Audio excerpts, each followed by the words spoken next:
soon as it goes like that, they climb on it and you get a bite. You don't just buy a rod like this and hop on a boat and say, okay, I'm a jig fisherman.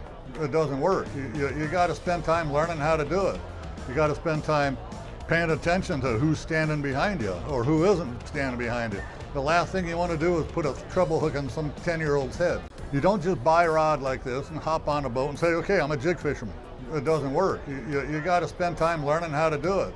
You got to spend time paying attention to who's standing behind you or who isn't. The last thing you want to do is put a treble hook on some 10-year-old's head. My suggestion is if you're somewhat new, go down to Shelter Island Pier, cast away, get comfortable doing it. Then as time goes by, have somebody stand behind you. You watch your jig from the time you're back here until the time it goes out here. And people say, well, you can't do that, but yeah, you take your jig, and your head follows the rod tip. You can cast farther than anybody ever has, but if you don't make your lure work, you still don't get a bite.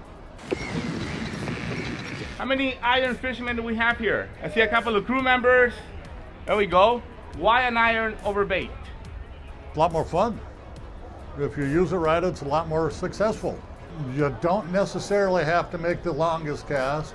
You don't necessarily have to make the first cast. You got to make the right one. Is there a current? Bird action, seagulls versus terns, two different things. And then you'll see fish himself.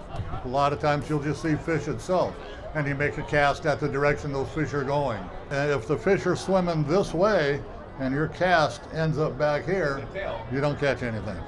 So you want to kind of head them off if possible. 10 foot is better. The same thing, we get into this E-glass versus S-glass. E-glass is a durable rod, very, very durable. They've been around for God only knows how long.